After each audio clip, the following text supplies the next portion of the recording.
Hello hello hello hello सभी साथियों को जय भी नो बुधाय। आप सभी लोग कैसे हैं? आई होप आशा करता आप लोग बहुत ही बेस्ट होंगे, जबरदस्त होंगे। तो आइए आज के एपिसोड में हम ऐसे एक शख्स के बारे में बात करेंगे, ऐसे विद्वान के बारे में बात करेंगे जो गुरुओं के गुरु, महागुरु, विद्वानों के विद्वान, महाविद्वान, जिसको बाबा साहब अम्बेडकर ने भी अपना गुरु माना था। हम ऐसे व्यक्ति के बारे में बात करेंगे जो बहुत बड़े फिलोसफर रहे हैं, जिनकी कविताएं दोहें आज भी कॉलेज यूनिवर्सिटी में पढ़ाया जाता है, जिनको देश ही नहीं पूरी दुनिया के सारे लोग फॉलो करते हैं। इतने बड़े विद्वान हैं और ये कोई और नहीं, आपके साहब कबीरदास जी हैं। तो आज हम कबीरदास साहब के बारे में बात करेंगे। इनकी भी किस्से, जो बायोग्राफी है, लाइफ है, बहुत ही इंटरेस्टिंग रहा है। बहुत ही उतार चढ़ाव रहा है इनके भी लाइफ में। तो आइए हम इनके बारे में आज बात करते हैं। कहते हैं कि कबीर साहब की एक दुआ है, कहते हैं कि मोको कान ढूंढे रे बंदे, मैं तो तेरे पास में, ना मैं मंदिर ना मैं मस्जिद ना कांवे कैलाश में, ना मैं जप में ना मैं तप में ना व्रत उपवास में, खोजी होई तो तुर्क मिलियो पल भर की तलाश में, कहत कबीर सुनो भाई साधु सब सांसों की सांस में।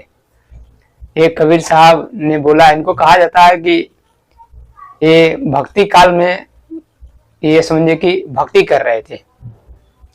लेकिन मैं आपको बता दूं कि अगर ये भक्ति कर रहे थे तो ये अभी जो दुआ मैंने बोला है ये नहीं बोलते।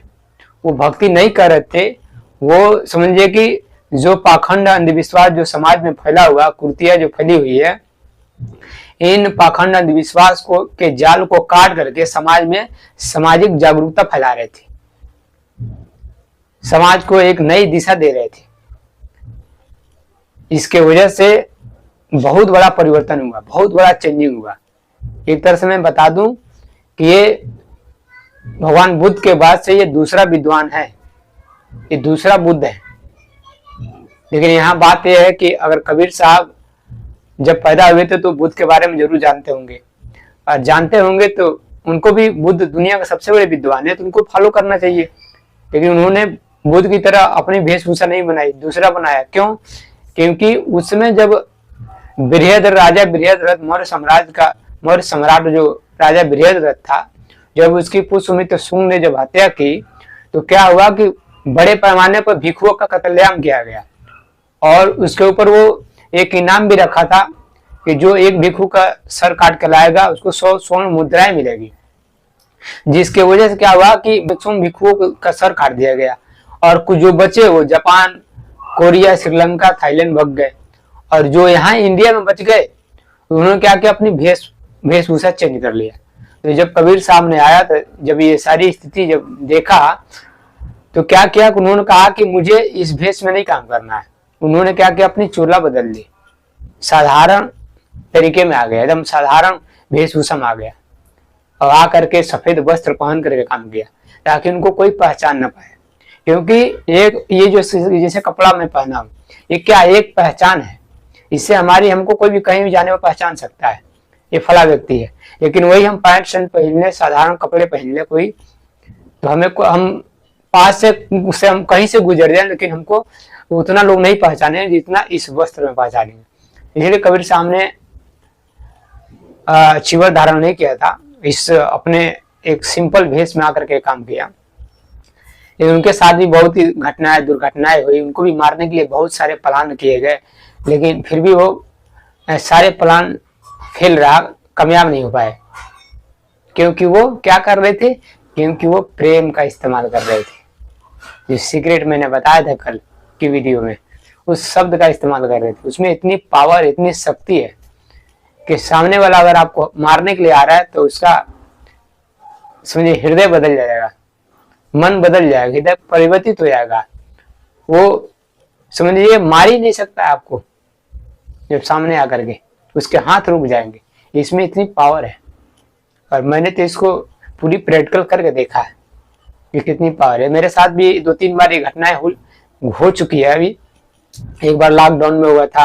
लॉकडाउन में क्या हुआ था कि मेरा शरीर जब ये मेरे अंदर आया, जब इसको पाया इस सीक्रेट को, तो जब इसका इस्तेमाल कर रहा था तो क्या हुआ, मेरा शरीर अचानक जलने लगा आग की तरह पूरा, और आंखों से समझिए कि इतनी मतलब झरझर आंसू गिर रहे थे, बहुत मतलब पानी गिर रहा था, जैसे लगा मुझे कोई किसी ने बहुत मार दिया हो।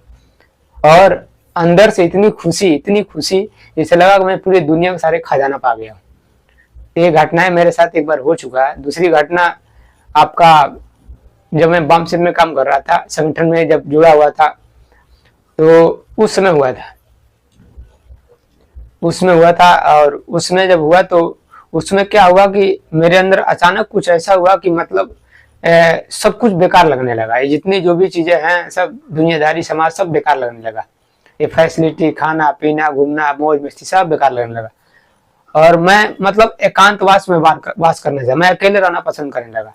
मैं चाहता था कि मेरे पास कोई ना आए, मैं अकेला रहूं। और मैं मतलब बहुत ही तेजी से मेरा अध्यात्म में मतलब अग्रसर होने लगा, खिंचाव होने लगा मैं। और मैं हर चीज को मैं बहुत ही कुछ अलग नजरिए से देखने लगा। सब कुछ, मैं हर व्यक्ति, हर जीव जंतु मुझे अपना मतलब अपनापन फील होने लगा। मतलब ऐसा लगता था कि वो मैं ही उसमें हूँ। इस तरह की चीजें से जब एज ए मंक में जब मंक बन करके आया था बुद्धिज्म में, तो एक बार फिर ये घटना घटी मेरे साथ। तभी मैंने जाकर के 2-3 महीने कम से कम जंगल में रहा, और वहां पर भी काफी चीजें मैंने रिसर्च की। जो भी मुझे सुन रहे हैं, उनके फॉलोअर्स मानने वाले सभी गुरु भाइयों को हम साहब बंदगी करते हैं, और हम अपनी बात को स्टार्ट करते हैं।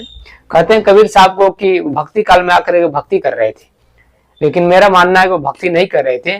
जो पाखंड, अंधविश्वास, जो कुरीतियां समाज में फैली हुई थी, उसको वो क्या करते, उसकी जाल की जो बेड़िया है उसको काट करके समाज में जागरूकता फैला रहे थे। और उसी जागरूकता का समझिए कि सबसे बड़ा आपका प्रमाण यह है, उनके दोहों में मिलेगा आपको। उनकी दोहा है, हमें बता रहे, दोहा बोलते हैं कि पत्थर पूजे तो हरि मिले, मैं तो पूजू पहाड़, ताते से चक्की भली पीस खाए संसार। कबीर साहब कहते हैं, हाँ, अगर पत्थर पूजने से भगवान मिलता है तो मैं तो पहाड़ी की जाकर पूजा कर लूंगा। और इससे ज्यादा बेहतर तो ये है, बोल रहे हैं कि जो घर की जो चक्किया है वो उस भगवान से सबसे अच्छा तो ये है कि जो घर की चक्की है, जो पहले चक्की होता था जिसमें गेहूं जो भी चीजें घर की अनाज होती थी, उसको हम लोग पीसते थे और तब उसकी रोटी या जो भी चीजें बनता था। तो कह रहे हैं कि उससे अच्छा, उस भगवान से अच्छा तो एक घर की चक्की है जिसके पीसने से पूरा संसार का पेट भरता है।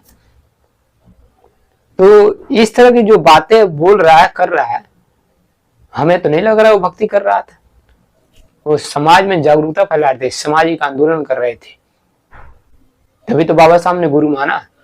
लेकिन बाबा साहब जैसे व्यक्ति दुनिया का सबसे बड़ा विद्वान व्यक्ति है, और कबीर साहब क्या अंगूठा टेक आदमी है।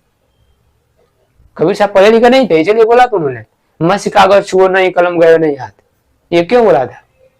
ये इसीलिए बोला था कि उन्हें ना समझे कागज छुआ ही नहीं और कलम हाथ में कभी आया नहीं। लेकिन एक और चीज है, बता रहा हूँ कि सारा जो भी इतने बड़े विद्वान बने, इतना बड़ा ज्ञान है उनके पास आया कहां से?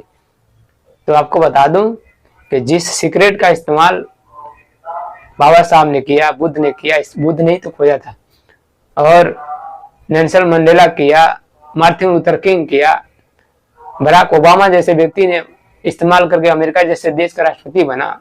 अभी प्रेजेंट में बहुत लोग इस्तेमाल कर रहे हैं। तो उसमें से एक मैं भी हूँ, वो मेरे पास भी है। तभी तो मैं इतनी बारीकी से सारी चीजें याद कर लेता हूँ, बारीकी से बारीकी चीजें कर सकता हूँ। मैं कोई भी कला हो, कोई भी चीज हो, मैं 3 से 4 दिन के अंदर सीख सकता हूँ। वो ऐसी चाबी है कि आप मतलब दुनिया का कोई भी ताला खोल सकते हो। जिस व्यक्ति के अंदर वो आ जाएगा, वो कुछ भी कर सकता है इस दुनिया में। इसलिए मैं कोई भी काम बहुत आसानी से कर लेता हूँ, और सीखने में टाइम नहीं लगता है, बहुत फास्ट सीखता हूँ मैं। तो अभी ये स्टार्ट है, जर्नी स्टार्ट है, अभी आपको बताएंगे। तो मैं यही बोल रहा था कि कबीर साहब के बारे में बोलते हैं, जो दुनिया के सबसे बड़े विद्वान व्यक्ति जिनको गुरु माना है, वो तो कोई साधारण इंसान तो नहीं है। कबीर साहब कोई साधारण इंसान नहीं है। तो आज मैं कबीर साहब के बारे में बात करूंगा। इनको बारे में कहते हैं कि ये 1398, बहुत सारे मतलब सन है, अभी क्लियर नहीं है, लेकिन बता रहा हूँ कि 1398 के आसपास में इनका मतलब जन्म हुआ था। बनारस में ही हुआ था, मतलब लहरतारा नदी के किनारे आसपास में हुआ था। इनको कहा था कमल के फूल पर इनको पाया गया। मुस्लिम समाज के नीरू और नीमा जो जुल्हा समाज के थे, इन्होंने इनको उठा करके पाला पोसा बड़ा किया। उसके बाद से इनका जब नामकरण की बारी आई तो ये एक मौलवी के पास ले गए और इनका नामकरण कराने के लिए। तो मौलवी साहब अपना जब भी पेज उलाटने लगे, पहले पेज जब उलाट रहे थे, जब पेज उलाट रहे थे तो बार बार नाम देख से नामकरण करने के बार बार इनका नाम कबीर ही दिखाई दे रहा था उसमें पेज में। तो फिर क्या हुआ कि उस मौलवी साहब ने कहा कि भाई एक काम करो, इस बच्चे का नाम कबीर रख दो, क्योंकि इससे अच्छा कोई नाम मुझे मिल ही नहीं रहा। तो फाइनली उनका नाम कबीर रखा। कबीर का मतलब होता है महान, ग्रेट। तो कबीर रख दिया गया। फिर उसके बाद क्या हुआ, कुछ समय बाद फिर से वो पढ़ने लिखने लगे। अब पढ़ने स्कूल में जब जाते थे तो टीचर समझे कि जो बताता था उससे पहले वो जवाब दे देते थे। जो टीचर जो पूछता था उससे पहले वो जवाब देते थे। टीचर हैरान होता था, अरे भाई ये बंदा समझे मैंने इसको कुछ बताया नहीं, इसको कैसे पता है। तो घर वालों को, उनके घर वालों को बुलाया, कहे कि आपका लड़का जो है ये, चूंकि हम इसको पढ़ा नहीं पाएंगे। तो घर के लोगों को पूछा कि क्यों नहीं पढ़ा पाएंगे। तो कहता कि ये जो मैं पूछता हूँ इसको पहले से पता है, मैं इसको कैसे पढ़ाऊं। फिर कुछ समय जब बड़े हुए तो क्या हुआ कि इनकी शादी विवाह हुई। शादी विवाह हुआ, इनकी शादी हुई तो इनकी पत्नी का नाम है लोई। उससे समझे कि 2 बच्चे भी पैदा हुए, जिनका नाम है कमाल और कमाली।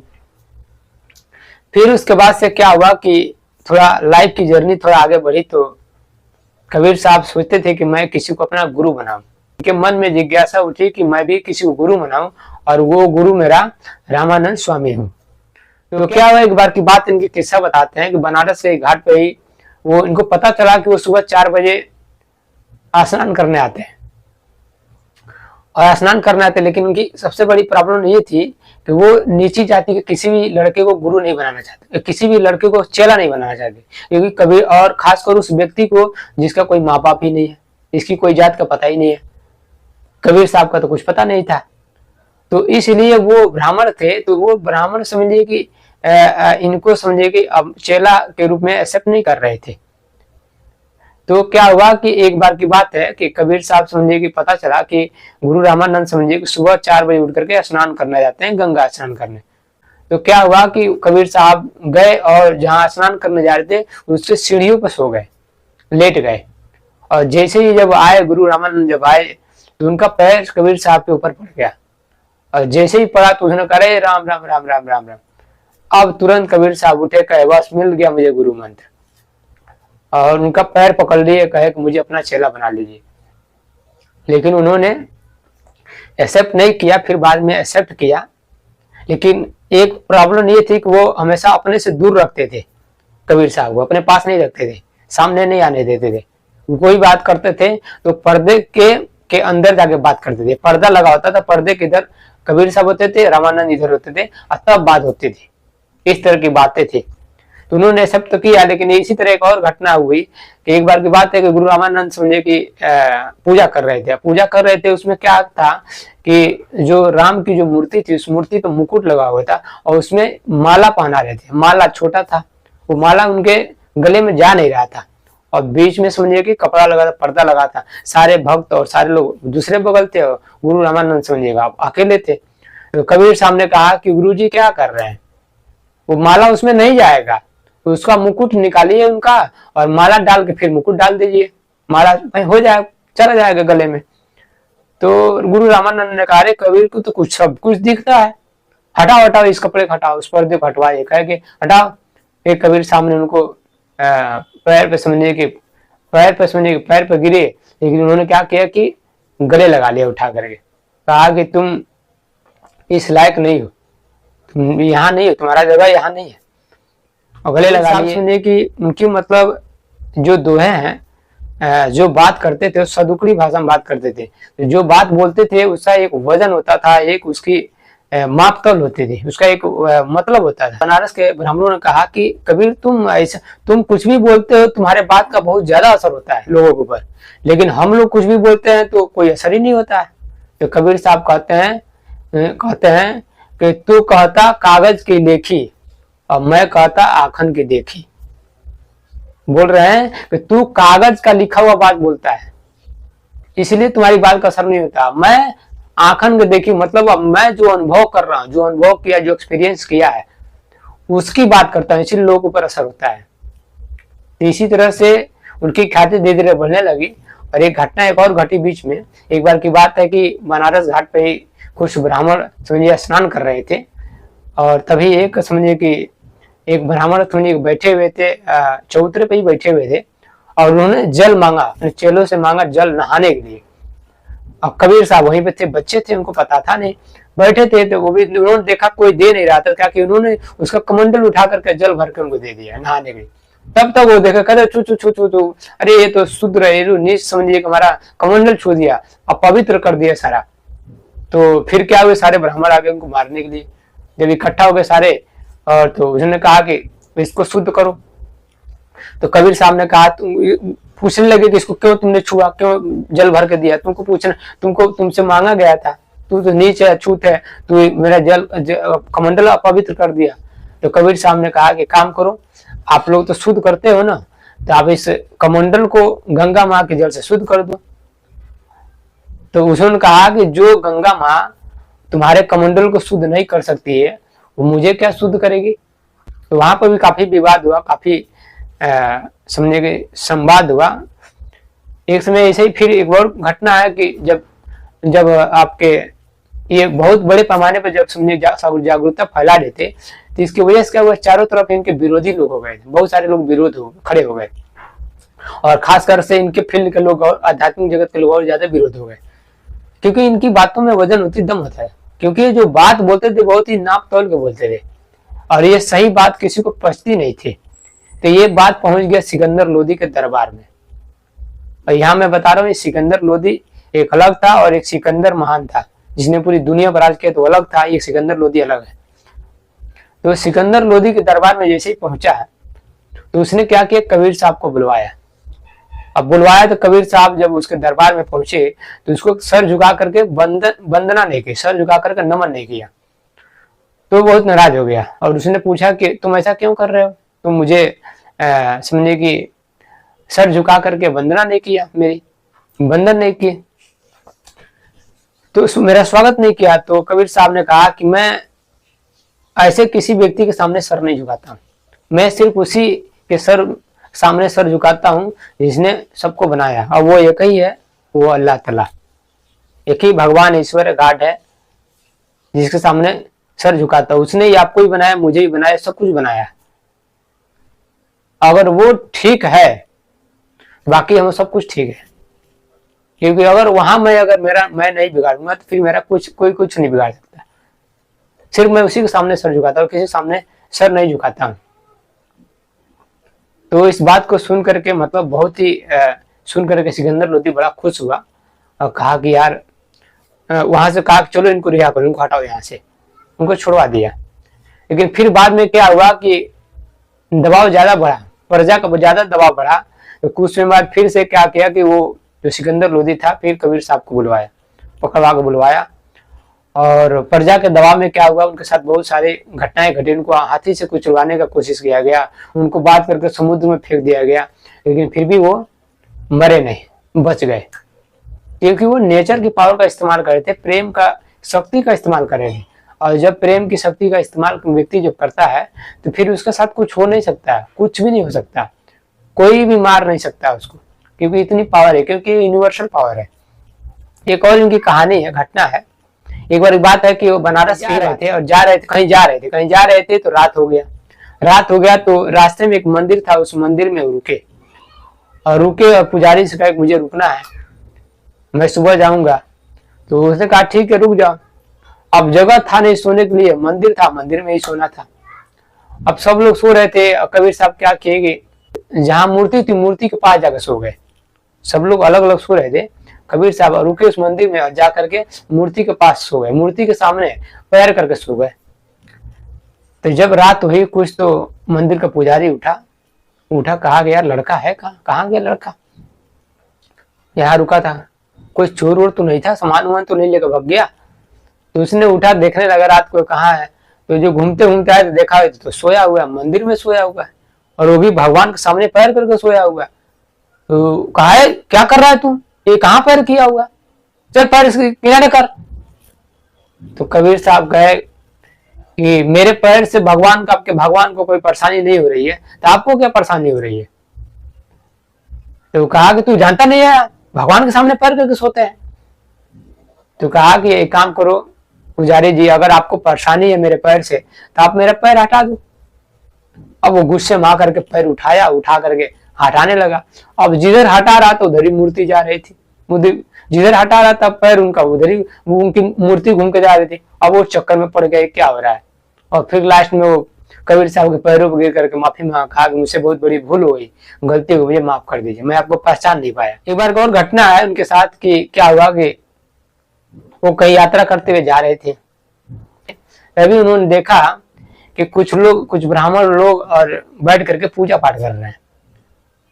तो कबीर साहब वहां रुके और पूछे भाई क्या हो रहा है। तो वहां के जो ब्राह्मण थे उन्होंने बताया भाई इस व्यक्ति का पिताजी मर गए हैं और वो सपने में आकर के कई दिनों से रो रहे थे और परेशान हो रहे थे, भूखे प्यासे बहुत रो रहे थे। तो इसीलिए हम लोग पूजा पाठ कर रहे हैं, कपड़े लत्ते मिठाई वगैरह सारे चीज रखे हुए हैं उनके पास भेजने के लिए, ताकि वो अच्छा से खा पी के अच्छा से रहेंगे। कबीर साहब ने कहा अच्छा। तो कबीर साहब ने कहा कि कमंडल लिए थे, उन्होंने क्या किया कि नदी से जल भरी और लाकर वो भी उस बगल में बैठ गए और अपने कमंडल में से जल बाहर फेंकने लगे। तो उनकी इस हरकत को देख करके सारे जितने ब्राह्मण थे बैठे थे, कहे कबीर ये तुम, कहे कि तुम ये क्या कर रहे हो, कबीर ये क्या कर रहे हो तुम।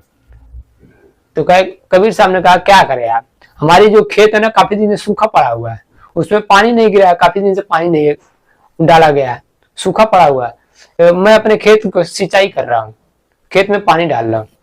तो उन सबने कहा कि ये बताओ तुम्हारा खेत तो बहुत दूर है, यहाँ से कोसों दूर है और तुम यहाँ से पानी डाल रहे, पानी कैसे तुम्हारे खेत में जाएगा। तो कबीर साहब ने कहा कि जैसे तुम्हारा ये कपड़ा और मिठाई खाना ही जैसे चला जाएगा, वैसे ये मेरा पानी भी मेरे खेत में चला जाएगा। ये सुन करके सबने समझे कि सर पीटना चालू कर दिया, सर पीटते पीटते समझे भाग गए, कहे यार कैसे व्यक्ति है, ऐसे पाला पड़ गया। तो कबीर साहब को जो समझाने का जो शैली था, जो तरीका था, बहुत ही कुछ अनोखी थे, बहुत ही अलग ही था। तो आइए हम कबीर साहब को अगर सही से अगर जानना चाहते हैं, इनको बढ़िया से समझना चाहते हैं, तो इनकी सारी ज्ञान इनके दोहों में छिपा हुआ है। क्योंकि जब इनके बारे में जब मैं पढ़ा, इनकी दोहों पढ़ा, इनकी बायोग्राफी रिव्यू किया, तो मुझे बड़ा कुछ अजीब सा फील हुआ अंदर से ये फील हुआ कि मतलब समझिए कि मौत का कुछ पता नहीं है, मृत्यु एकदम सामने दिखाई देने लगा। और एक एक क्षण, एक एक मिनट, एक एक पल मुझे मतलब हमें क्या करना है ये समझ में आने लगा इनके बारे में पढ़ करके। इसीलिए बाबा साहब का आप देखा होगा, बाबा साहब ने गुरु माना था कबीर साहब को, तो ऐसा नहीं माना था, उन्होंने भी अभी जो ये बता रहे पल उन्होंने भी महसूस किया, फील किया। इसलिए बाबा साहब एक बात हमेशा याद रखते थे, वो ये रखते थे, उन्होंने बोला भी, लिखा भी अपनी बातों बायोग्राफी में, उन्होंने बोला है कि महान व्यक्ति महान कार्य करने के लिए पैदा होते हैं, मौज मस्ती करने के लिए नहीं। इसलिए वो अपनी सारी ऊर्जा शक्तियां उसी दिशा में लगाते हैं। इसलिए बाबा साहब ने एक एक क्षण, एक एक पल, एक एक मिनट काम किया, आप लोगों ने देखा भी होगा। तो उनको ये सारी सीख मिला कहाँ से, ये सारी अंदर वो चीजें कहाँ से आई, ये कबीर साहब से आया। क्योंकि जब मैं कबीर साहब को पढ़ा तो मुझे पता चला कि बाबा साहब के अंदर इतनी आग लगी रहती थी, एक एक क्षण, एक एक पल, एक एक मिनट काम करते थे। ये किस तरह करते थे, ये कहाँ से इनके अंदर ये सारी चीज आई, तो ये वहां से आई थी, क्योंकि वो सामने देख रहे थे। इसीलिए कबीर साहब ने कहा है कि आज करे सो कल कर, कल करे सो अब, पल में परलय होएगी बहुत करोगे कब। मतलब आज का जो काम है, जो कल का काम है उसे आज कर ले, और जो आज का है उसको अभी कर, क्योंकि पल भर में क्या हो जाएगा तुम्हें पता नहीं है। हमारे लोग क्या कर रहे हैं, हमारे लोग भी बहुत विद्वान हैं, वो कहते हैं आज करे सो कल कर और कल करे सो परसों, इतना जल्दी क्या आज जीना है अभी परसों। मतलब आज का जो काम है कल कर रहे हैं, कल का परसों, और सोच रहे मैं 100-2 साल से अभी जीऊंगा, क्या दिक्कत है, चलो आज खाओ पियो मौज मस्ती करो। लेकिन ऐसा नहीं है, ये हम गलत कर रहे हैं। कबीर साहब यहाँ बोले हैं कि दुर्लभ मानुष जन्म देह न बारंबार, तरुअर जो पत्ता झरे बहुरी न लगे डाल। मतलब जिस प्रकार ये मनुष्य का ये जो जन्म मिला है ये उसी प्रकार दुर्लभ है जिस प्रकार पेड़ से अगर कोई पत्ता टूट करके गिर जाए तो दोबारा उस पत्ते को उस पेड़ में नहीं लगा सकते। इसी तरह मनुष्य का जीवन मिला है, ये एक बार जीवन खत्म हो गया तो दोबारा मिलेगा ही नहीं। क्या कर रहे हैं? इनकी दुआ बोलते हैं कि रात गवाई सोई के दिवस गवाया खाए, हीरा जन्म अनमोल सा कौड़ी बदला जाए। कबीर साहब कहते हैं कि रात गवाई सोई के दिवस गवाया खाए, हीरा जन्म अनमोल सा कौड़ी बदला जाए। मतलब कह रहे हैं कि हम क्या कर रहे हैं, लेकिन हम सीधे उल्टा कर रहे हैं। रात सोने में गंवा रहे हैं और दिन खाने पीने मौज मस्ती में खत्म करते जा रहे हैं। और ये हीरा से भी ज्यादा अनमोल शरीर मिला है, इसको कौड़ियों का भाव खत्म करते जा रहे हैं। हम इसका वैल्यू ही नहीं समझ रहे। तो इसीलिए कबीर साहब ने एक और बोला कि राम नाम की लूट है, लूट सके तो लूट, पाछे फिर पछताएगा प्राण जाई जब छूट। उन्होंने कहा है कि ये जो जीवन मिला है, जिस के लिए मिला है, उस ज्ञान को, उस चीज को तू प्राप्त कर, अपने आप को जान, क्योंकि ये मौका है। अगर इस मौका को तू गंवा देगा तो प्राण जब छूट जाएगी तो फिर बाद में पछताने से कुछ नहीं होगा। क्योंकि कहते हैं कि का वर्षा जब कृषि सुखाने समय चूंकि पुनी पुनी पछताने। कबीर साहब ने कहा कि उस वर्षा से कोई होने से कोई मतलब नहीं है। जब खेत में फसल जो है सूख जाता है उसके बाद वर्षा हो तो क्या मतलब है, फिर बाद में पछताने के क्या मतलब है। उसी तरह ये जिंदगी है, अगर ये जिंदगी मिला है तो कुछ करके जाइए। बाबा साहब ने बोला है कि मरने से पहले कुछ ऐसा कर जाना जिसके बारे में लोग लिख सके, या कुछ ऐसा लिख देना जिसके बारे में लोग पढ़ सके। लेकिन हमने क्या है, हम समझिए कि हम वही काम कर रहे हैं जो हमारे दादा परदादा करते आए। वो भी शादी विवाह किए, बच्चे पैदा किए, परिवार पाला, घर बनवाया, गाड़ी खरीदी और मर के चले गए, उनको गली के कुत्ते भी नहीं जानते। और वही काम हम ही कर रहे हैं, हम भी उसी धारा प्रवाह में चल रहे हैं। तो ऐसे व्यक्ति को कोई जानता नहीं है। इसलिए कहा कि विचार लो कि न मृत्यु हो न मृत्यु से डरो, कभी मरो परंतु यूं मरो जो याद करे सभी। मतलब कुछ ऐसा काम करके जाओ कि मरने के बाद भी लोग याद करें। जैसे कबीर साहब हो गए, बाबा साहब अम्बेडकर हो गए, बुद्ध हो गए, कांचीराम साहब हो गए, तुकाराम हो गए, सुभाष चंद्र बोस हो गए, इस तरह से भगत सिंह हो गए। ये ऐसे काम करके जाओ, इनकी तरह काम करके कुछ ऐसा जाओ कि मरने के बाद लोग याद करें। ऐसे जिंदगी गंवाना नहीं है, जिंदगी ऐसे नहीं मिला है। इसका कोई मकसद है, कोई उद्देश्य से आपको भेजा गया है। ऐसा नहीं है कि आपको कोई यहाँ भेज दिया गया कि जाओ बच्चे पैदा करना। यहाँ बच्चे पैदा करने वाले बहुत लोग पढ़े हैं पहले से, आपकी क्या जरूरत थी। और आप सोच रहे हो कि मुझे यहाँ पढ़ने के लिए भेजा गया, यहाँ पढ़ने वाले बहुत लोग पहले से हैं, आपकी क्या जरूरत थी। आप सोचोगे कि हाँ मैं नौकरी करने के लिए आया हूँ, कमाने खाने के लिए। यहाँ कमाने खाने नौकरी करने वाले बहुत लोग पहले से पढ़े हैं, आपकी क्या जरूरत थी। आप कहोगे मैं समाज का सुधार करने आया हूँ, यहाँ समाज सुधार करने वाले पहले से बहुत लोग पढ़े, आपकी क्या जरूरत थी। आप सोचो एक बार, आपकी लाइफ क्यों मिली है, किस लिए मिला है। यहाँ जो काम है वो पहले से ऑलरेडी लोग यहाँ पड़े हुए हैं। आपको एक मकसद से, एक उद्देश्य से भेजा गया। नाच देखा होगा आपने, नाच में हर समझे व्यक्ति आता है, नाचने वाला आता है तो नाच के चलता है, गाना गाने वाला गाना गा के जाता है, म्यूजिक बजाने वाले म्यूजिक बजा के जाता है। सब अपना अपना किरदार करके चले जाते हैं। इसी तरह ये संसार है, इस संसार में सब लोग क्या किए हैं, आए हुए हैं अपने अपना किरदार निभाने के लिए। सब लोग अपना अपना किरदार निभा के चले जाएंगे। आपको पता करना है कि आपका कौन सा किरदार है, कौन से किरदार निभाने के लिए आप आए हो। क्योंकि अगर आप इसको नहीं अगर पकड़ पाए, नहीं समझ पाए तो ये जिंदगी हाथ से तो निकल ही रही है। आपने बर्फ देखा होगा, बर्फ देखा होगा आपने, क्या होता है, बर्फ हम जब खा रहे हैं तभी वो पिघल रहा है, और नहीं खा रहे हैं तभी पिघल रहा है। वो तो खत्म हो रहा है, खत्म होते जा रहा है। आप ये समय जो मिला, आपका लाइफ जो मिला, ये समय क्या है, समय का यूज कर रहे हो तो फायदा है, नहीं कर रहे तभी खत्म हो रहा, कर रहे तभी खत्म हो रहा है, खत्म होते जा रहा है। तो उससे बढ़िया है कि हम यूज कर रहे हैं, खत्म। मैं आपको कबीर साहब के कुछ दोहों के बारे में चर्चा करूंगा, क्योंकि इनकी सारी ज्ञान दोहों में ही है और दोहों से इनको पता चल पाएगा ये क्या क्या चीजें हैं, क्या क्या इन्होंने बोला है। तो देखिए मैं बात करता हूँ। इन्होंने बोला है कि झूठे सुख को सुख कहत, झूठे सुख को सुख कहे मानत है मनमोद, खलन चबैना काल का कुछ मुंह में कुछ गोद। मतलब कह रहे हैं कि तुम झूठे सुख को सुख बोल रहे हो, यानी जो जितनी भी मौज मस्ती, गाड़ी घोड़ा, घर द्वार जो भी देख रहे हो, ये सुख नहीं है, फर्जी वाला है। कह रहे हैं तुम ये खुशी को लेकर के तुम खुश हो रहे हो, ये सुख नहीं है। खलन चवैला काल का कुछ मुंह में कुछ गोद। कह रहे हैं कि जो संसार है ये काल का क्या है, ये भोजन है। ये सारा संसार ही उसका ये काल का भोजन है। वो कुछ लोगों को मुंह में डाला हुआ, कुछ को गोद में रखा खाने के लिए। तो आप इस चक्कर में मत घूमिए। फिर कह रहे हैं कि कह सुनत सब दिन गए, उर्जी न सूर्या मन। कहें कबीर चेत्या नहीं, आ जाऊं सुपहला दिन। कबीर साहब बोल रहे हैं कि कहत सुनत सब दिन गए, मैंने कहते सुनते खाते पीते सारे दिन खत्म होते जा रहे हैं, निकल गए। उर्जी न सूर्या मन, आज भी ये मन जो है उलझ के रह गया, सुलझ नहीं पाया। कहें कबीर चेत्या नहीं है, कबीर साहब कहते हैं कि आज भी ये चेता नहीं, आज भी ये होश में नहीं है। आज सु पहला दिन, आज भी ये पहले की अवस्था में ही ये पड़ा है। पहला दिन जिस तरह जन्म लेते जिस तरह है उस तरह आज भी ये पड़ा हुआ है। फिर बोल रहे हैं उनका एक और है, वही जो बता रहा कि इससे ज्ञान हमने प्राप्त किया कि पोथी पर जब मुआ पंडित भया न कोई, 2.5 अक्षर प्रेम का पढ़े तो पंडित हो। तो प्रेम शब्द है, उसको देखो क्या बोल रहे हैं। क्योंकि मैं कल की वीडियो में आपको बताया था कि अपने अंदर घुसोगे तो घुसने का समझ लीजिए कि रास्ता एक ही है, 2 रास्ता है, जिसमें आपका एक ध्यान एक प्रेम बताया। तो प्रेम को बोल रहा है, प्रेम न बारी उपजे, प्रेम न हाट बिकाए, और राजा प्रजा जो ही रुचे, शीश देही ले जाए। मतलब कह रहे हैं प्रेम न बाटी उपजे।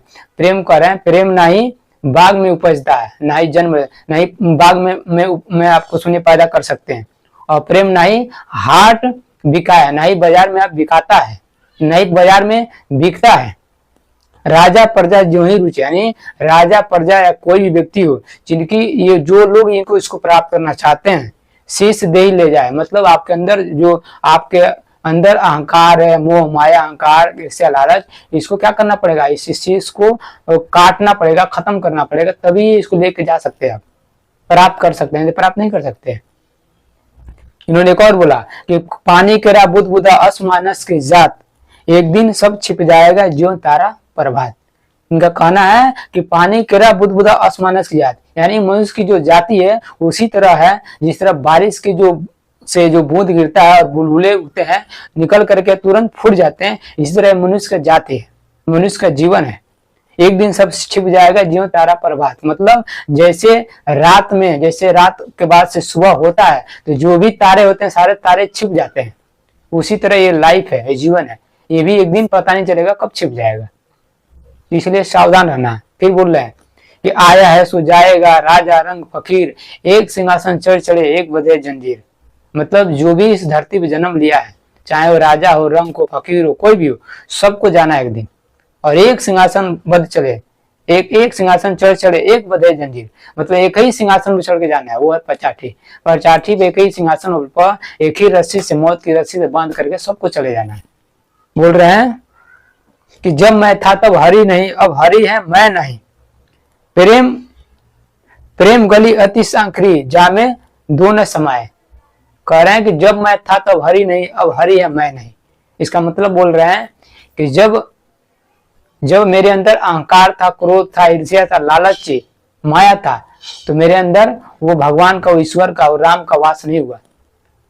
और जैसे ही मेरे अंदर से अहंकार खत्म हुआ, क्रोध लाल ईर्ष्या खत्म हुई, वो मेरे अंदर वास कर गए, वो मेरे अंदर आ गए। फिर बोल रहे हैं प्रेम गली अति सांकरी, जामे दो न समाये। यानी ये प्रेम की जो गली है, जो रास्ता है, ये इतना पतला है, इसमें 2 चीजें एक साथ नहीं समा सकता है, या तो प्रेम होगा या तो अहंकार होगा। आप कहते हैं कबीरा हमारा कोई नहीं, हम कहूं के नाय, अब पारे पहुंचे नाव ज्यों मिलके बिछुड़ी जाए। मतलब कबीर साहब कहते हैं कि हमारा कोई नहीं है इस दुनिया में और ना हम किसी के हैं। ये उसी तरह से है जिस प्रकार नदी पार करते समय हम नाव में बैठ के जाते हैं और जैसे ही नाव पहुंचता है किनारे पर तो सब लोग एक साथ रहते हुए भी क्या करते हैं, अलग अलग बिछड़ जाते हैं, अलग अलग चले जाते हैं। उसी तरह इस संसार में हम लोग आए हुए हैं, सब लोग आए हुए एक साथ हैं, लेकिन एक दिन सब लोग बिछड़ जाएंगे। फिर यहाँ बोला कबीर साहब ने कि जिन खोया तीन पाए या गहरे पानी बैठ, मैं बपुरन बुढ़न डरा राह किनारे बैठ। कह रहे हैं कि जिन खोया तीन पाया गहरे पानी बैठ, यानी कि जो व्यक्ति प्रयत्न करता, कोशिश करता, उसको कुछ ना कुछ मिल ही जाता है। जैसे गोताखोर पानी के अंदर जाता है तो कुछ ना कुछ उसको मिल जाता है।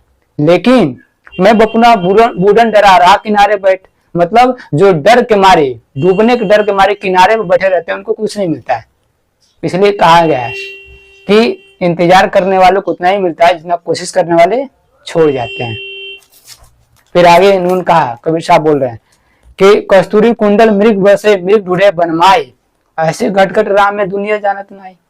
मतलब कबीर साहब कह रहे हैं कि मृग के नाभि में ही कस्तूरी बसा हुआ है। जब उसकी महक आती है तो पूरे जंगल में घूमता रहता है उसको पाने के लिए, उसको पता ही नहीं है कि उसके अंदर ही है। और ऐसे घटघट राम में दुनिया जानता है। हर कण में भगवान है, छिपा हुआ है, ये प्रकृति है, छिपा हुआ है, इसको कोई जानता ही नहीं है। कबीर साहब ने बोला। फिर बोल रहे हैं, माला फेरत जग मुआ फिरा न मन का फेर, कर का मन का डार दे मन का फेर। मतलब कह रहा है ये जो मोतियों की माला है, इसको फेरते फेरते पूरा जीवन खत्म हो गया, फिर भी मन बदला नहीं, फिर भी मन के अंदर क्रोध, ईर्ष्या, लालच, अहंकार भी भरा हुआ। फिर बोल रहे हैं, कर का मन का डाल दे मन का फेर। कह रहे हैं ये जो माला, जो मूर्ति माला जो फेर रहा है, इसको फेंक दे, छोड़ दे, और अंदर मन की माला फेरना चालू कर। मन के अंदर भाव चेंज कर दे, क्रोध, लालच, ईर्ष्या, अहंकार को खत्म करके प्रेम, करुणा, मैत्री पैदा कर सबके प्रति, और फिर तुम्हारा सब कुछ कल्याण हो जाएगा। कबीर साहब ने बोला है, कबीर साहब बोलते हैं कि जग में बैरी कोई नहीं जो मन शीतल होए, यह आपा तो डाल दे दया करे सब कोई। कह रहे हैं अगर जग में बैरी कोई नहीं जो मन शीतल है, कह रहे हैं अगर मन के अंदर शीतलता है, प्रेम है, भाव है, करुणा है, मैत्री है, तो इस दुनिया में आपका कोई भी बैरी नहीं हो सकता, कोई दुश्मन नहीं हो सकता है। फिर बोल रहा है यह आपा तो डाल दे दया करे सब कोई। कह रहे हैं ये आपा मतलब अहंकार, यानी अपने अंदर के अहंकार जो है तो जो खत्म कर दे, अगर ये खत्म कर देगा तो सब लोग तुम्हारे ऊपर दया करने के लिए तैयार है, तुम्हारी मदद करने के लिए तैयार है। फिर बोल रहे हैं धीरे धीरे रे मना धीरे सब कुछ होए, माली सिंचे 100 घड़ा प्रीत वाय फल होए। मतलब कह रहे हैं कि धीरे धीरे ही सब कुछ हो सकता है, धीरे ही सब कुछ होए। जैसे कह रहे हैं जिस प्रकार कोई अगर माली 100 घड़ा पानी ला करके किसी पेड़ के अंदर तनाम डाल दे तो फिर भी वो ऋतु जब उसकी आएगी, समय आएगा तभी वो फल देगा। इसी तरह से व्यक्ति को पेशेंस रखना चाहिए, सब कुछ समय के अनुसार ही होता है, एक बैग नहीं होता है।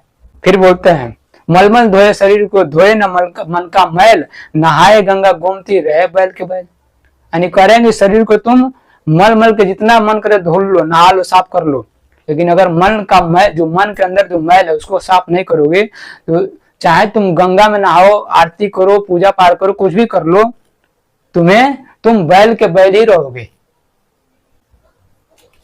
तो कुछ इस तरह की उनकी दोहे थी जो बहुत ही कमाल की चीजें थी, इसको आपको समझना होगा। ये ऐसे इनकी बातों में एक ऐसी पावर है, शक्ति है कि इसको अगर आप समझ लोगे सही से तो पूरी जिंदगी ट्रांसफॉर्म हो जाएगी, बदल जाएगी। तो आई होप आप लोग मेरी बातें समझ में आई होगी। फिर मिलते हैं अगले एपिसोड में, तब तक के लिए आप लोग चैनल बने रहिए, चैनल को लाइक और सब्सक्राइब जरूर करिए, और वीडियो को भी शेयर करिए, क्योंकि ये वीडियो बनाने में बहुत टाइम लगता है, मेहनत लगता है।